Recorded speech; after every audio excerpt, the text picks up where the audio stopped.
When we try and become better people, we understand we have to give up certain desires, certain attachments.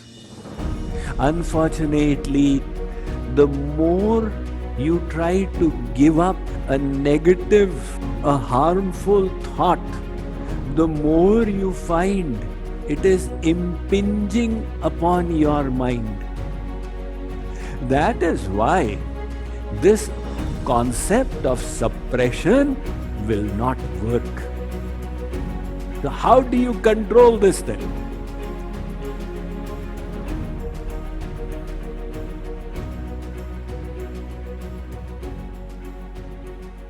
How do you give up the harmful desires, the harmful attachments, the vices, the things that grip the mind?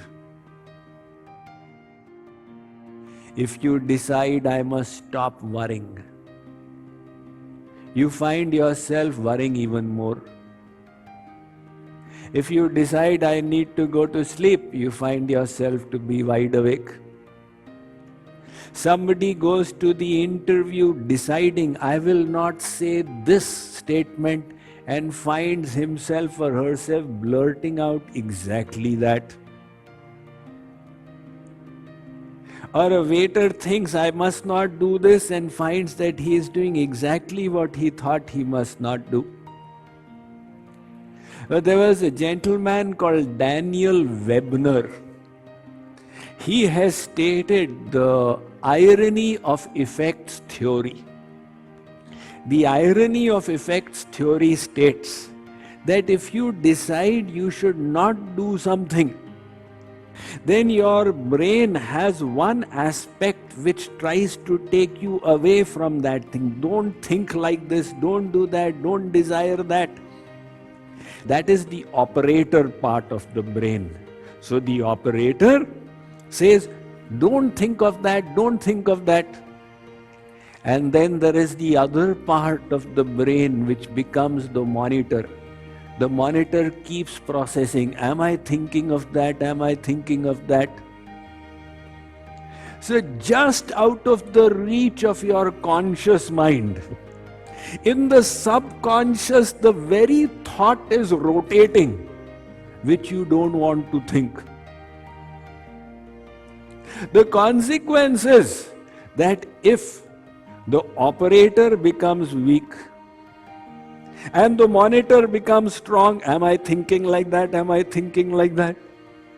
You will find that very thought coming to your consciousness again and again and again.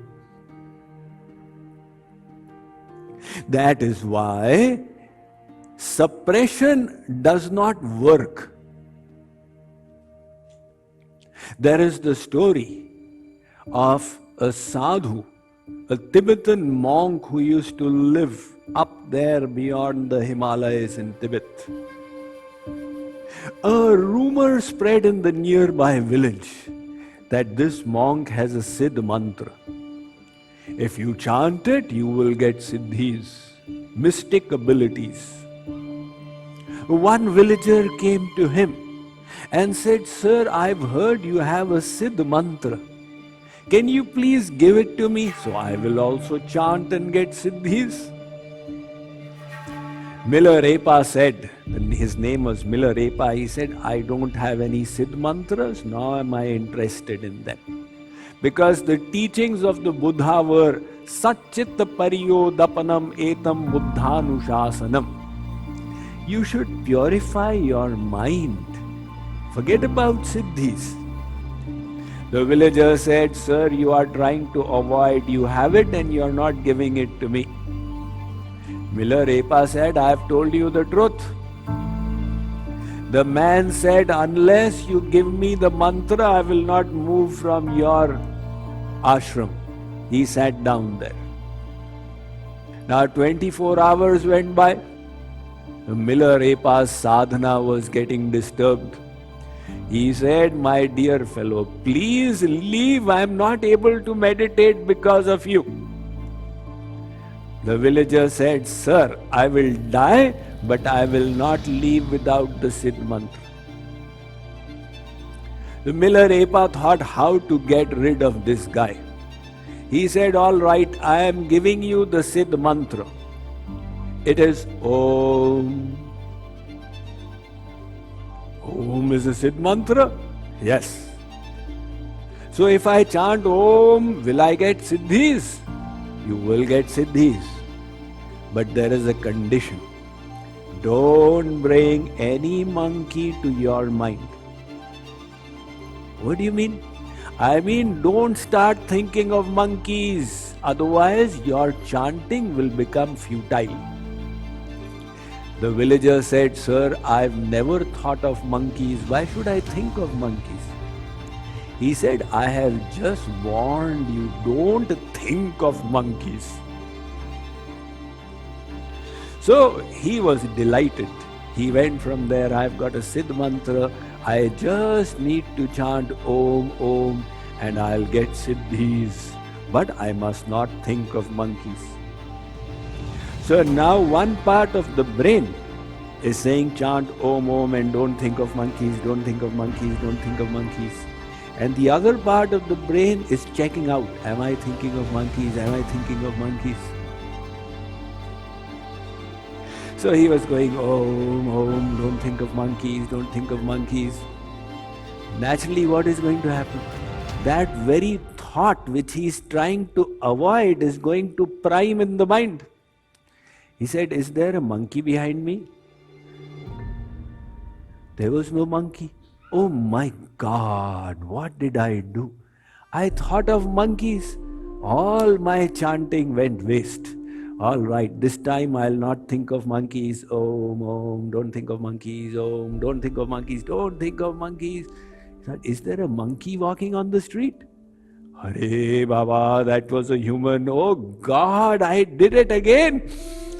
So he started scolding his mind. And the more he scolded his mind, the more the mind became vikshipt, disturbed. So it is serving as the reverse medicine. Now he is keeping on scolding his mind, and the mind is thinking more and more of monkeys until he started seeing monkeys all over the place. So he said, all right, the situation of my mind is getting out of control. I'll just go home and first take a clean bath and not think of monkeys. When he went into his washroom, he thought he saw a monkey there. "Where did you come in from?" Wife said, "My dear husband, who has got inside?" "There's a monkey! Monkey in the washroom!" No, he's got into my head. So he said, "I will just take a bath, go to my puja room, sit in front of the altar and take a mala and say Om, Om and not think of monkeys." Now when he went to the altar, he thought he saw a monkey sitting there saying Om, Om. He admitted defeat. He went back to Miller Apa. He said, "Oh sage, the mantra you gave to me, please take it back and give it to me in my next life. But don't tell me not to think of monkeys, otherwise I'll definitely think of them." His experience has been validated by modern psychological social research. Researchers have tried. They tell one group that don't think of white bears. And they find over a 48-hour period, those people are thinking more of white bears. This is what Daniel Wegner said. The irony of effects theory. You are trying to avoid something and finding yourself getting more and more drawn towards it. It happens all the time.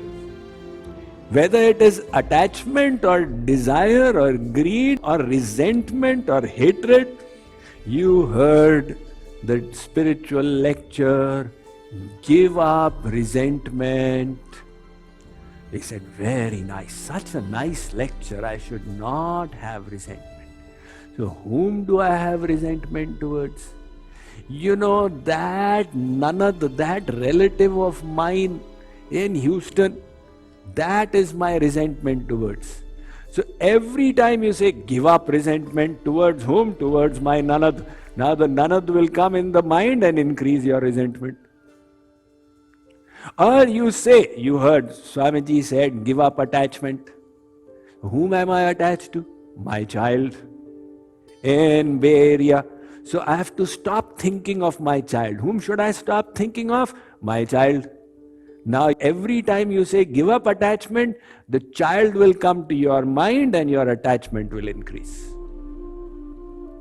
So how do you control this then? That is why this concept of suppression will not work.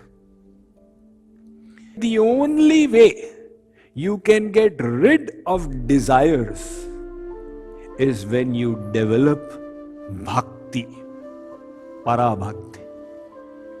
Ram bhajan binu mitahi na kama, thal vihin taru kabahu ki jama. Until you get bhakti, parabhakti, you will not be able to get rid of desires. Why? Because the real desire is for Divyanand. Everything is because you want that divine bliss. So only when you get the bliss of God through bhakti, then your soul will become satisfied and then you will be able to give up desires.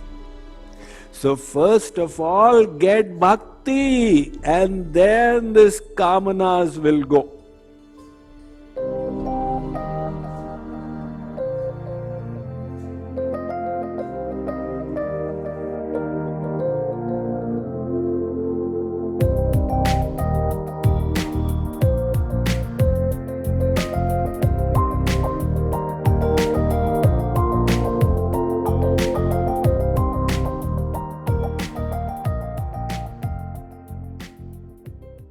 Radhakrishna Temple of Dallas brings to you the Hindu Family Camp and Spiritual Retreat from August 4th to August 10th. Introspective meditations, melodious kirtans, meditative lectures by Swami Mukundanand, and group discussions to get your doubts cleared in the very presence of Swami Mukundanand. Not just this, we said it was a family camp. So we have parallel sessions running for youth, and for the Balmukund children we have arts, crafts, storytelling, and also theatre electives, which is the favorite of every Balmukund child. Join us today at the Hindu Family Camp and Spiritual Retreat from August 4th to August 10th, followed by our exhilarating celebration of Janmashtami. Register today at radhakrishnatemple.net. Radhe Radhe.